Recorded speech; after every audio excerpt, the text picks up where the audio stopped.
بسم الله الحمد لله رب العالمين والصلاة والسلام على رسول الكريم وعلى آله وصحبه ومن تبع سنته إلى يوم الدين. Assalamu alaikum wa rahmatullahi wa barakatuh. Welcome again to another episode of your weekly Islamic chat show, Live by Islam. And today we have a very interesting topic, and believe it or not, we're going to be talking about British Muslim history. Now some people might say, what's the history of Muslims in the UK? 30, 40, 50 years? We're going to be showing that some of the history of Muslims and Islamic influence in the UK goes back to as long or as far back as even hundreds of years. And to do that with me is a brother who came on an earlier show where he spoke about his story of becoming a Muslim. And he has opened something called Muslim History Tours, which focus on, believe it or not, Muslim historic tours around central London. And very interesting, and he'll be discussing about Muslim History Tours organisation and what it offers to people, as well as some examples of this British Muslim history. And that is Brother Abdul Maalik Tailor. Assalamu alaikum. Wa alaikum salam. Jazakallah for coming on again. Obviously we had you on an earlier show some time back discussing your story. Now today, what we didn't mention then is you have started an organisation, or you could say a business, or however you like to term it, which is called Muslim History Tours, which focuses on historic tours of London and Britain, parts of UK I was going to add. And somebody may say, what can that be? What's he going to do? Take us around to some mosques that were built 20 years ago? Take us to some local tandoori chicken, Abdul's takeaway? That's what will come to many people's minds. But we're going to show, obviously, what you have is so much more. I saw your envelope of goodies, and you have countless papers and examples, and we can't do that in 25 minutes. But we're going to touch upon some of them. So first of all, tell us a bit about, maybe 5 minutes or so, on how did you start this concept of the Muslim History Tours, and what did you actually offer? Okay, well, how did it all begin? It all began during my university days. I was actually researching the early Muslim communities, who used to exist in Woking, as well as Liverpool. And this timeline only goes back past 100 years. And this is interesting. Sorry to cut you off there, but my grandparents used to live in Woking before they moved to Epsom Downs area. They were in Woking, so it's interesting. That's interesting. So, I mean, just stay on that slightly longer, if you don't mind. Woking Mosque was established in 1889, and this was the first purpose-built mosque in Western Europe. And there was a mosque that opened up just before then by a person called Abdul Maalik. He was actually, he opened it up in Liverpool. And the people who established this, they actually had a community around them who were of white English Muslims. And even Abdul Maalik in Liverpool, he had his mother, his sister actually become Muslim as well. And there was a community of about 500 or so. So this is over 100 years ago. English Muslims, yes. And a lot of them were like educated, and some of them absolutely who had status in society. Absolutely, yes. And these were people who were educated, the echelons of society. We had, like, lords and ladies who actually became Muslim. These were British English Muslims that people never heard of. And having said that, Liverpool community had 500 strong community. Woking had another community as well, which was close. It was about 30 miles away from London, and that's where the London Muslims used to go initially. And I believe that, if I recall, that there is a belief that Abdul Maalik, after leaving Liverpool, actually went and settled in Woking. If I'm not, he did. Abdul Maalik, his name was before William Henry Quilliam. He actually, from Liverpool, he went to Turkey during the time of the Ottomans, and then he came back, and he was living in London, and he would also associate himself with the Woking community as well. So there is a connection as well. But even having said that, we mentioned earlier about ladies and lords. But believe it or not, now there's a lot of people who actually visit London. They'll see Big Ben, House of Parliament, love to take selfies, etc. But did you know now that this person here was the first Muslim in Parliament, and his name is Lord Stanley, and he had a Muslim name which was called Abdul Rahman, and he joined Parliament in 1869. Now, who would imagine that? 1869, that's when we had a white English convert in Parliament. And he was known as a man who even prayed night prayers, tahajjud. He knew Arabic fluently. And he obviously had a manor, land, under his name. And it said like there were 3 inns, 3 pubs you could say, which were used to exist at that time. Have a guess what he did with these pubs when he became Lord Stanley. He closed them down. Until this day, there's no alcohol sold on this manor. And, you know, but who would imagine it's 1869? We even had like, you know, we can go back to the earliest Muslim connection, which is the time of King Offa. And King Offa was somebody who had a coin. On one side he had his name, and on the other side he had the Shahada. Yeah, because you can clearly see here the La ilaha illallah Muhammad Rasulullah. And this was an official British coin, and we're talking English maybe coin, yep, absolutely. 600 years ago? No, we're talking about in 700s we are here. So we're talking... It's only about, Prophet Muhammad died in 600s. So we're talking about 100 years after the Prophet sallallahu alaihi wasallam. Absolutely. So we're talking about even the time, maybe still within the time of the Tabi'een, basically, the followers of the Sahaba. We have here a coin being used in the UK, in the Kingdom of Mercia, I believe it was. That's right, absolutely. And this was the English king.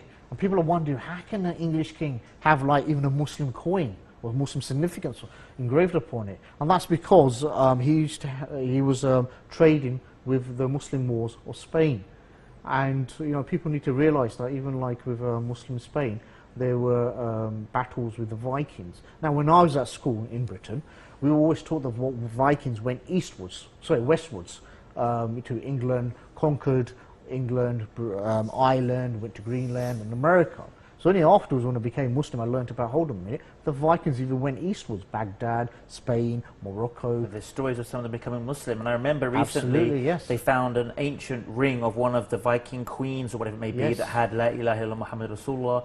Only about a month ago, they found some very Kufic Arabic style designs that would have been like a Viking cloak. It was in an old Viking grave in Scandinavia. Absolutely. So there's definitely some... There are some of the connections. And the thing is, what people need to realize is that in terms of the Vikings themselves, is there's more written in the Muslim Arabic books than Western discourse.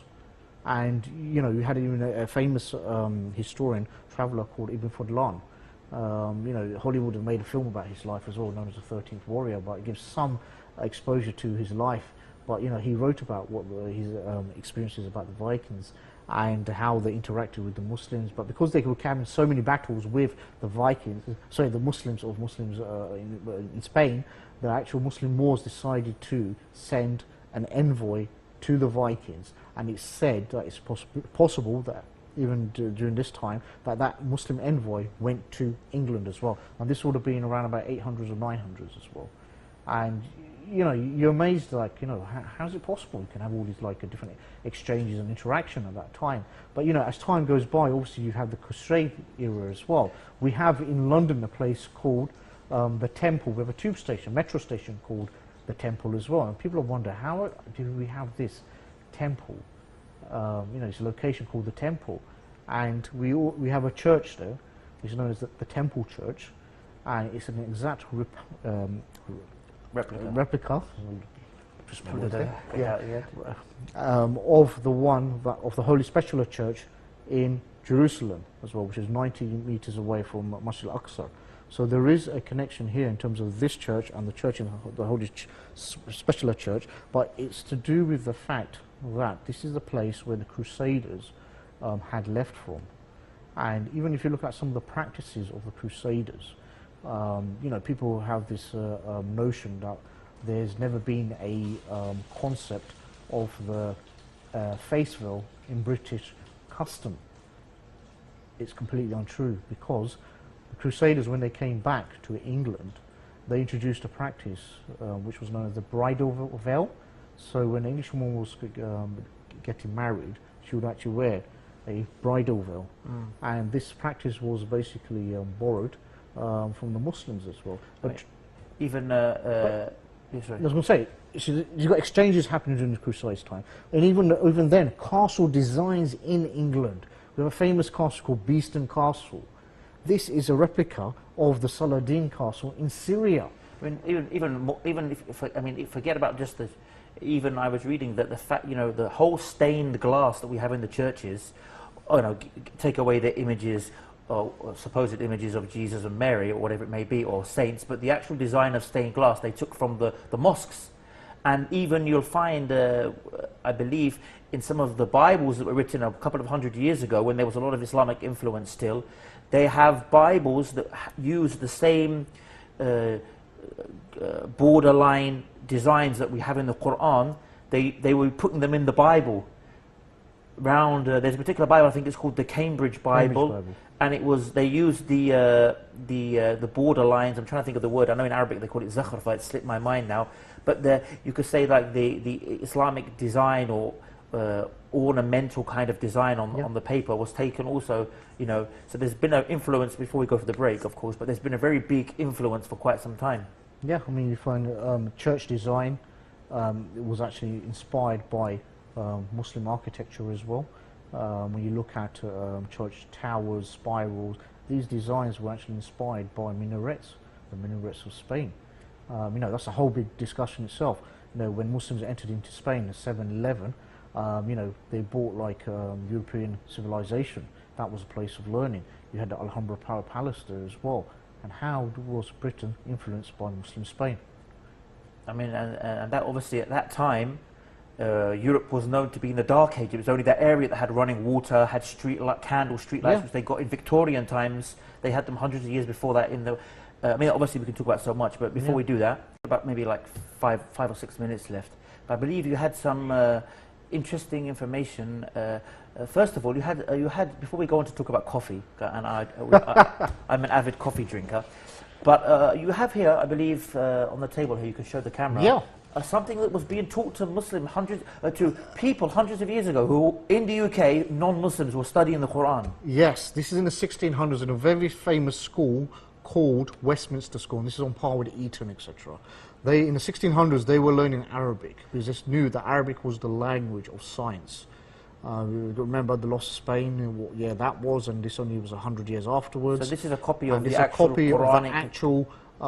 text, Arabic text they were learning. As you can see, hopefully the viewers can see that the text is actually Quranic Arabic. It's actually a part of the Quran, so it's a surah, yes. Yeah, surah, that's probably a better way of saying, I should say. Yeah, and you'd be surprised that this is what they were learning. These were non-Muslims who were learning Arabic here and Quran in the 1600s, quite close to Parliament. Westminster School is literally opposite the Houses of Parliament. And we can move to your favourite topic of coffee now. Now, believe it or not, when coffee actually came from Ethiopia as a coffee bean, then went to Yemen, and then came through to modern-day Saudi, then entered into the Ottoman Empire, Turkey, and when the Turks basically reached the gates of Vienna in the 1600s, they lost that battle, the siege of Vienna, and they were captured. Some of the soldiers were captured, and the coffee beans had been left behind. So they brought it into Europe, into Austria, into Italy. Somehow it's made its way to England as well. And there were also some Turkey merchants who were basically business people trading with Turkey. And they opened up some coffee houses in the City of London. City of London is the oldest part of London. It's a separate jurisdiction where even the Muslim mayor of London, Sadiq Khan, doesn't have legal authority over. And they open up these coffee stores and houses, etc. And if you look at, if the viewers can look at the, if you could possibly home in here, they were actually initially using tokens, they were. And some of the images on there was of Muslims as well. And they called coffee the Mohammedan berry. And meaning they actually saw it as an alcohol first. And if they were to drink it, there was this belief that they could turn Turk, they could become Muslim. So there was even a fear of drinking coffee as well. And we do have buildings which do even have a plaque as well outside stating that this is the place where the first coffee shop stood. Yeah, so it's amazing. I mean, to be honest, when I was growing up, I actually thought coffee was from Italy. I would never imagine how the route that it came into Europe actually came, like, by the Muslims. And even if you look at that famous street, Mocha is a place in Yemen. Now, we've got about 2 or 3 minutes left. So as we end the show, I want you to talk about what kind of tours do Muslim history tours offer, because there's going to be many viewers who will, inshallah, will watch this, and they'll be from the UK or from Europe, or maybe visiting the UK, and it's definitely something that I think they'd find very interesting. So what kind of, in a nutshell, what kind of tours do you offer? How does it work? Okay, we have guided tours, which can be done either by walking or even by transport as well, which could be a traditional route master bus, the good old red bus they find in Britain, or even like a black taxi tour as well. But what we show you is the contributions and the challenges that the Muslims have faced with regards to Muslim heritage within Britain. So we give you all the mainstream type as well. For example, we show you Big Ben, House of Parliament, Horse Guards Parade. But where were the Muslim connections here? For example, who were the Arab visitors who came there in the 1600s? We had one character even called in the 1600s Abdul Wahid. But who would have known that his character inspired William Shakespeare to have a central figure called Othello, which was inspired by Abdul Wahid. Even if you look at Trafalgar Square, many Muslims go there. Where's the Muslim connections there? Did you know there's even a Muslim crescent in Trafalgar Square that's existed for over 200 years? So we will show you the challenges, the contributions, and the presence of what existed there, what does exist there presently as well. But you know, if anyone wants to find out more information, you can always go to the website, which is www.muslimhistorytours.com. Okay, and obviously you're on Instagram and Facebook. And social media as well, yes, so Muslim History Tours. Well, obviously we only discuss only a brief bit, but it's very good information, and like you said, people can go onto the website, and I recommend anyone who's around London, I'm sure it'll be very beneficial to, we've heard some very amazing facts, so anyone who's around that area or who visits that area or who's going to visit, definitely we would recommend, inshallah, that they give yourselves a call and find out some really good information, inshallah. Yeah. Jazakallah khair. And for the viewers, Jazakallah khair again for tuning in, and inshallah, until the same time, same place next week, bi'idhnillah, I leave you as always with the greetings of Islam. Wassalamu alaikum wa rahmatullahi wa barakatuh.